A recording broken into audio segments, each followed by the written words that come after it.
नमस्कार दोस्तों, स्वागत है फिर से आपका हमारे YouTube platform study for civil service पे। और कल हमने उत्तराखंड के ड्रेनेज सिस्टम के बारे में चर्चा शुरू की थी और गंगा रिवर सिस्टम के बारे में हमने उसको देखा था। उत्तराखंड में 3 मेजर रिवर सिस्टम है। एक तो है गंगा रिवर सिस्टम, एक तो यमुना है और एक काली रिवर सिस्टम है। इन सब के अलावा भी उत्तराखंड के अलग अलग हिस्सों में कई सारी धाराएं बहती हैं और अल्टीमेटली किसी बड़ी नदी में जाकर मिल जाती हैं। नदियाँ ऐसी ही कार्य करती हैं। तो आज हम देखते हैं दूसरा रिवर सिस्टम जिसका नाम है द यमुना रिवर सिस्टम। साथ में थोड़ा सा ये भी देख लेंगे कि यमुना अल्टीमेटली मर्ज कहाँ पर होती है गंगा से, और उसका एक कैचमेंट एरिया जो है नक्शा, उसको भी देखेंगे थोड़ा सा। तो देखिए, द यमुना सिस्टम कहाँ से निकलती है? उत्तराखंड में बंदरपूछ माउंटेन का नाम सुना होगा आपने। ये यहाँ से निकलती है, ठीक है, बंदरपूछ पर्वत से। नाम से आप भली भांति परिचित होंगे। बंदरपूछ माना जाता है कि हनुमान ने अपनी पूंछ में जो लगी हुई आग थी वो यहीं पर बुझाई थी, तब से नाम इस पर्वत का पड़ गया बंदरपूछ। ठीक। और जिस ग्लेशियर से ये नदी निकल रही है उसका नाम है यमुनोत्री ग्लेशियर। जैसा कि आपको पता ही है कि उत्तराखंड से निकलने वाली अधिकतर नदियों का जो सोर्स है वो ग्लेशियर है। ग्लेशियर अपने आप में एक ज्योग्राफिकल, कह सकते हैं कि एक लैंडफॉर्म है जिसके बारे में हमको डिटेल में पढ़ना होगा, वो हम पढ़ेंगे। अब देख लेते हैं कि इसकी ट्रिब्यूटरीज कौन कौन सी हैं उत्तराखंड में ही। एक तो है हनुमान गंगा, एक है बनाट गाढ़, कमल गाढ़, कुटनू Gad, Barni Gad. These are some important tributaries of Yamuna. Okay. Bhadri Gad, Gadoli गाढ़, टोन्स, आसन। तो मुझे ऐसा लगता है कि आपके जो जाने पहचाने नाम हैं वो मेरे ख्याल से टोन्स और आसन होंगे। हनुमान गंगा भी एक उसमें से ऐसे एक है। Tons is consider to be the most important tributary of Yamuna. इन सभी सहायक नदियों में जो टोन्स नदी है वो यमुना की सबसे इंपॉर्टेंट सहायक नदी मानी जाती है। क्यों मानी जाती होगी भाई? हो सकता है कि बहुत ज़्यादा पानी लेकर आ रही हो, जैसे कि अलकनंदा गंगा रिवर सिस्टम में ज़्यादा रोल प्ले कर रही है, something like that of Yamuna which brings double amount of water, जो कि यमुना से भी ज़्यादा दुगना पानी लेकर आती है अपने साथ।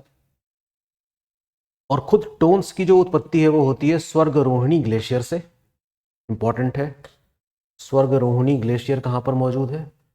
Located northern slope of Bandarpunch mountain. यानी कि माउंटेन एक है और नदियाँ अलग अलग दिशाओं से निकल सकती हैं, बिल्कुल निकल सकती हैं। उसी बंदरपूछ माउंटेन में यमुनोत्री ग्लेशियर भी लोकेटेड है और उसी बंदरपूछ माउंटेन में स्वर्गरोहिणी ग्लेशियर भी लोकेटेड है। This is something very important.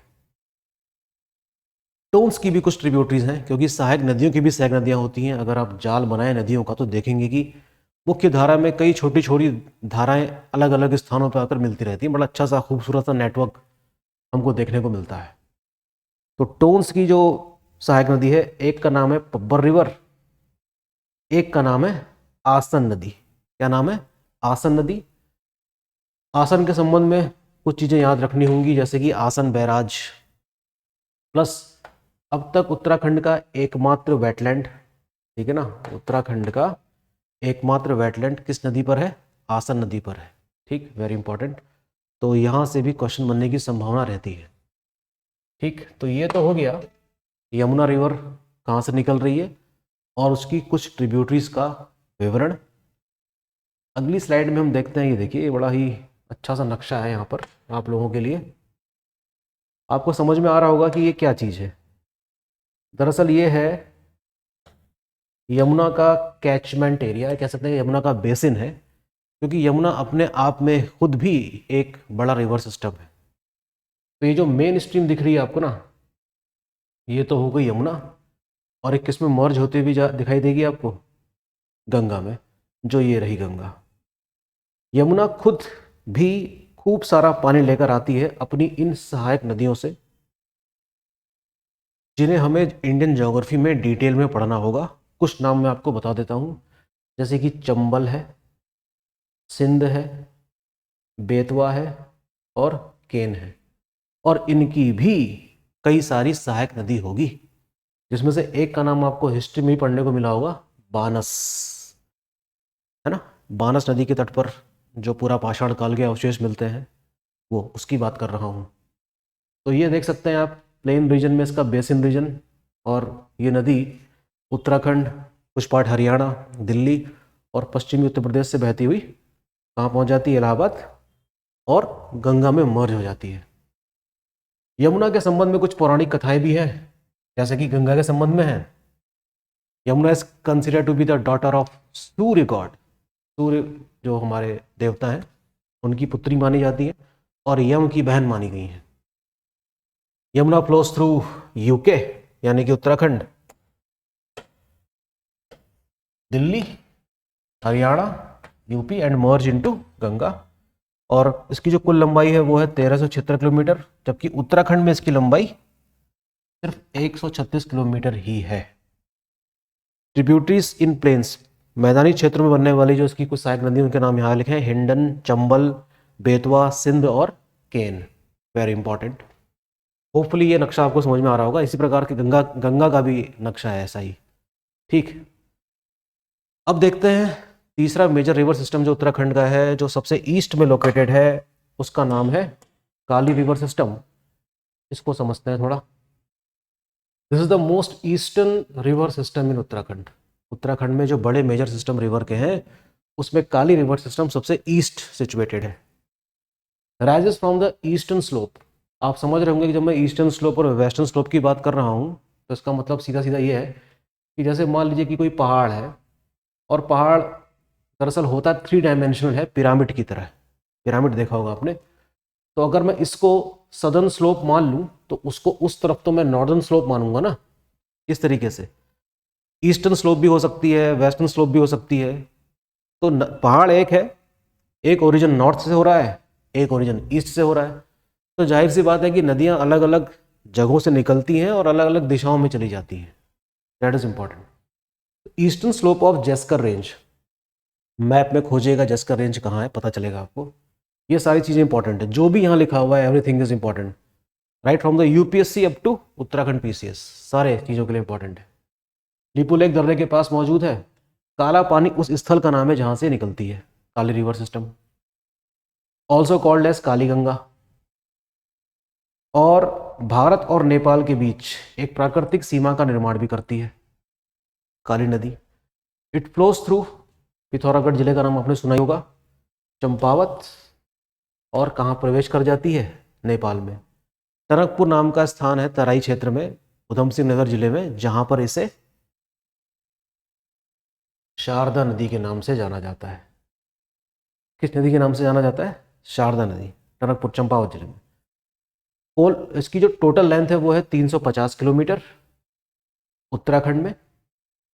और काला पानी से लेकर टनकपुर तक इसकी लंबाई कितनी है? Total 252 kilometre.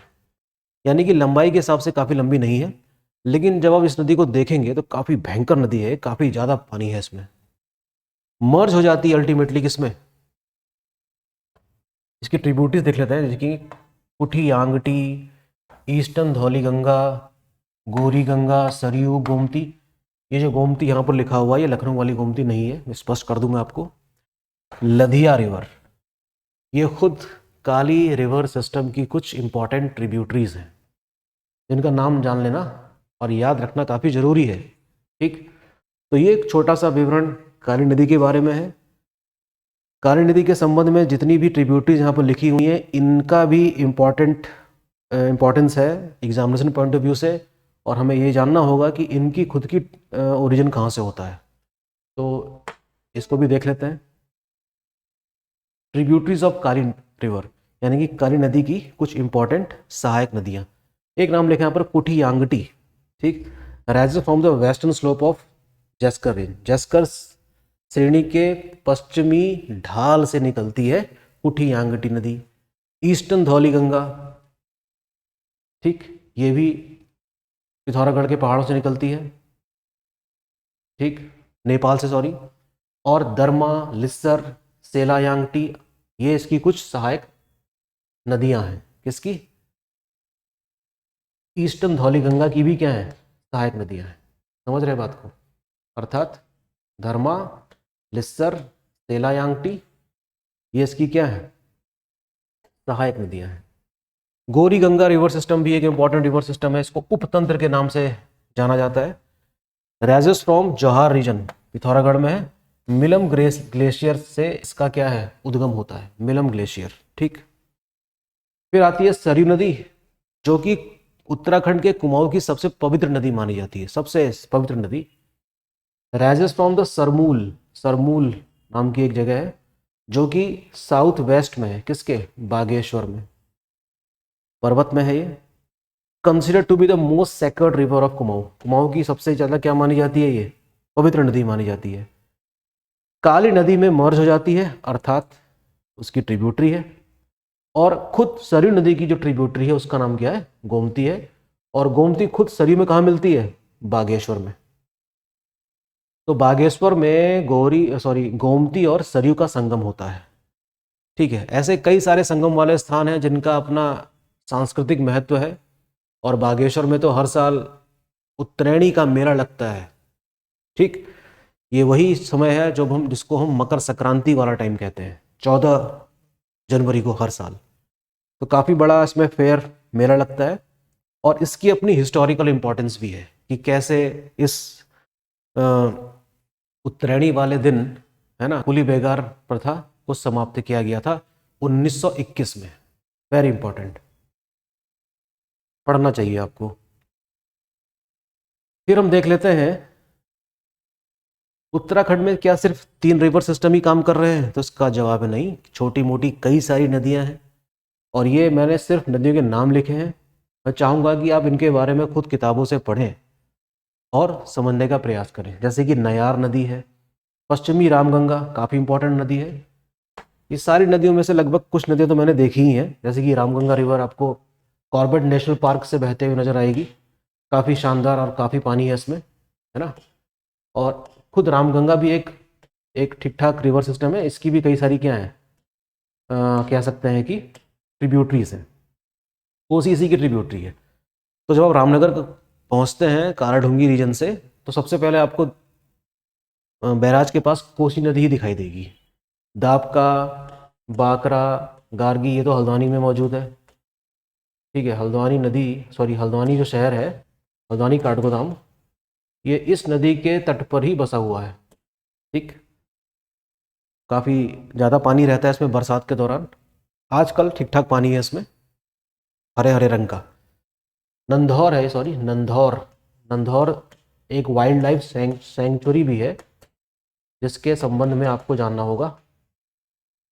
ठीक है, बहुत पुराना वाइल्ड लाइफ सेंचुरी नहीं, शायद 2011 में बना था ये।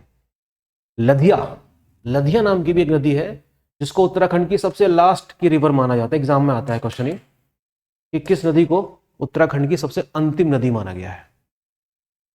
तो ये हमारा छोटा सा डिस्क्रिप्शन था नदियों के संबंध में। तो होपफुली आपको ये चीज़ समझ में आई होगी और अपनी किताबों से रिवीजन भी कीजिए। और स्टडी फॉर सिविल सर्विस से संबंधित जो भी कोर्सेज मौजूद हैं आपके एग्जामों से रिलेटेड, उसको आप परचेज कीजिए और अपनी सफलता को सुनिश्चित कीजिए। थैंक यू, मिलते हैं जल्दी ही। All the best.